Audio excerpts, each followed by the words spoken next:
Hola, te invito a que continuemos con este tiempo de estudio de la Escritura, siguiendo, analizando el Evangelio de San Marcos, el capítulo 13, que nos habla de una serie de acontecimientos que tienen que ver con el tiempo que pasó y con el tiempo que está por venir, con algo muy importante para cada uno de nosotros, la venida de Jesús. Hoy quiero hablar contigo acerca de otro aspecto que tiene que ver con la segunda venida de Jesús. Decíamos en otra de nuestras charlas que cuando un acontecimiento es significativo a nivel mundial, podemos hablar de un indicador específico de que algo está por acontecer. Ahora, hay algunas expresiones registradas por los evangelios sinópticos, Mateo, Marcos, Lucas, que a veces las hemos entendido de una forma y quizás no hemos visto la profundidad de esas declaraciones. Me refiero a algo que está, por ejemplo, en Marcos capítulo 13, el versículo 24.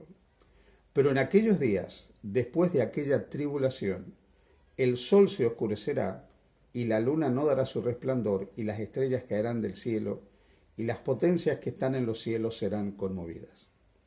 Esta declaración es muy pero muy interesante. ¿A qué se está refiriendo Jesús? ¿Qué significa el sol se oscurecerá, la luna no dará su resplandor y las estrellas caerán del cielo?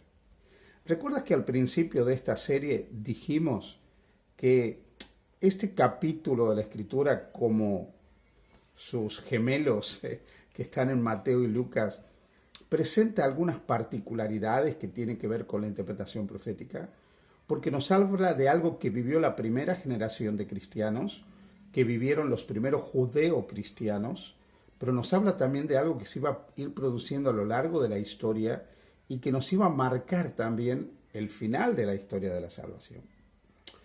¿Qué significa todo esto?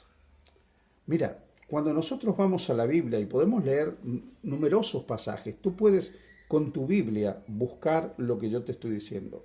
Si vas, por ejemplo, al libro de Isaías, al capítulo 13 y versículo 10, o si vas al libro de Ezequiel, capítulo 32, versículos 7 y 8, o si vas al libro de Joel, al capítulo 2 y versículo 31, ahí puedes encontrar que esta expresión, el sol, la luna, las estrellas, una conmoción del sol, de la luna y de las estrellas, tiene que ver con un acontecimiento asociado a la intervención de Dios en la historia de su pueblo, a los juicios de Dios sobre su pueblo, a que de alguna manera algo está por acontecer sobre su pueblo que se ha apartado de él.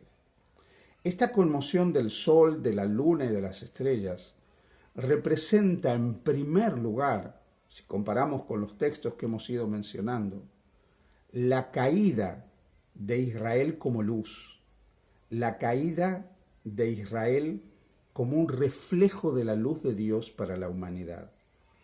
Dios eligió al pueblo de Israel para que ellos fueran luz en este mundo, para que iluminaran, como ilumina el sol, como iluminan las estrellas, como ilumina la luna en la noche.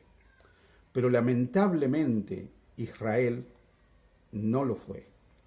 Finalmente Israel cayó, dejó de ser el pueblo de Dios, aún el lugar más significativo de Israel fue destruido, experimentaron una tribulación tremenda con la destrucción de Jerusalén, fueron llevados cautivos a diferentes naciones, y ese pueblo que había sido elegido para ser la luz dejó de ser la luz, dejó de alumbrar como el sol, como la luna y como las estrellas. Muy bien, esta misma realidad se produjo a lo largo de la historia. A lo largo de la historia, esa iglesia que fue elegida por Dios, llamada por Dios, la iglesia cristiana para hacer luz, también dejó de dar luz. Dejó de ser un sol que alumbrara, una luz que alumbrara en la oscuridad, una estrella que brillara. Y durante muchos años el cristianismo vivió lo que incluso históricamente se llama como el oscurantismo religioso, donde nosotros presentamos una caricatura de Jesús, una caricatura del Evangelio que lamentablemente ha continuado hasta nuestros días. Así que esta expresión, el oscurecimiento del sol, acontecimientos que tienen que ver con la luna, con las estrellas, todo esto tiene que ver cuando la luz deja de brillar dentro del pueblo de Dios. No obstante, también esto tiene que ver con acontecimientos que nos iban a ayudar a entender el tiempo, la historia en la que estamos viviendo. Si nosotros seguimos la interpretación historicista de las profecías de Daniel y Apocalipsis, y si nosotros seguimos que esta forma de interpretar nos ayuda a ver el cumplimiento de la profecía a lo largo de la historia, y llegamos al capítulo 6 del libro de Apocalipsis, y en el capítulo 6 del libro de Apocalipsis leemos los versículos 12 al 13, encontramos que este maravilloso libro del Apocalipsis nos habla de la última etapa de la historia de la salvación. Una historia que el libro de Apocalipsis divide en 6 sellos. Cada uno de esos sellos representa un periodo, representa un momento de la historia general de este mundo. Cuando llegamos al 6º sello, ¿sí?, dice lo siguiente: miré cuando abrió el 6º sello, capítulo 6, versículos 12 y 13. Miré cuando abrió el 6º sello, y aquí hubo un gran terremoto, y el sol se puso negro como tela de silicio, y la luna se volvió toda como sangre, y las estrellas del cielo cayeron sobre la tierra, como la higuera deja caer sus higos cuando es sacudida por un fuerte viento. ¿Qué significa esto? Nuevamente encontramos acontecimientos en el sol, en la luna, en las estrellas. ¿Qué representa esto? Pues lo mismo que antes. Representa que algo está por acontecer sobre el pueblo de Dios, que algo está pasando en la historia del pueblo de Dios, que hay juicio sobre el pueblo de Dios, que hay elementos que van a afectar al pueblo de Dios. Bien, pero esto también puede tener un sentido literal. Puede significar que ha habido acontecimientos de este calibre que nos muestran que de alguna manera el pueblo de Dios, de alguna manera, de alguna forma, se va a ver afectado por una serie de acontecimientos que lo van a marcar. Y es así que cuando nosotros vamos un poco a la historia, descubrimos que a partir de 1755 hubo una serie de elementos que marcaron la conciencia del cristianismo, y no solo marcaron la conciencia del cristianismo, marcaron la conciencia de la humanidad. Me refiero, por ejemplo, al gran terremoto de Lisboa del 1 de noviembre de 1755. Esto te puede parecer a ti muy lejano, pero marcó el mundo, marcó la historia. Vivíamos en lo que se puede llamar la época de la Ilustración, la época del enciclopedismo.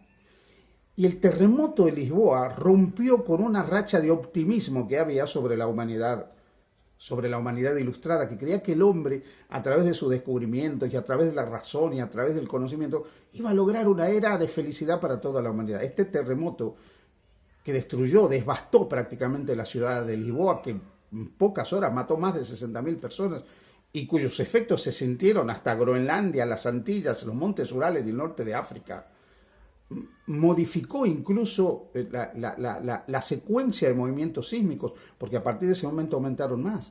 Pero unos años después, entre la noche del 19 y el 20 de mayo de 1780, se produjo como lo que se conoce el día oscuro de la historia. El día se transformó en noche por un fenómeno que no fue un eclipse, científicamente no ha sido explicado hasta hoy.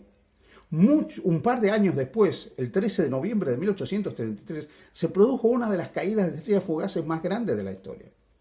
Los hombres y mujeres que estudiaban la Escritura, que conocían la Biblia y que habían leído que estos acontecimientos se iban a producir de alguna manera antes de la segunda venida de Jesús, los interpretaron, los leyeron como señales del inicio del tiempo del fin, en concordancia con la lectura historicista del libro del Apocalipsis.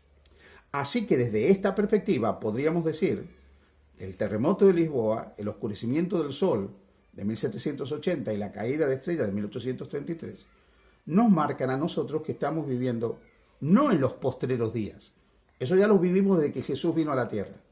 En el inicio del tiempo final de la historia de este mundo. En el último sello de la historia de la humanidad. ¿Cuánto durará? No lo sabemos. Pero ya sabemos que estamos en el último tiempo. En la última etapa de la historia de este mundo. Y cuando una serie de hechos, de eventos, terminen por concretarse, entonces finalmente Jesús regresará a la tierra. Uno de esos grandes actos del drama final será que el mensaje de la salvación a través de Jesús llegará a toda nación, tribu, lengua y pueblo. Y cuando ese mensaje llegue, Jesús volverá. Así que, querido amigo, ya estamos viviendo en la antesala de un paraíso restaurado. Muy pronto el dolor, el sufrimiento, la enfermedad y la muerte terminarán para siempre, porque Jesús regresará en gloria y majestad. Que el Señor te bendiga. Feliz día junto a Jesús.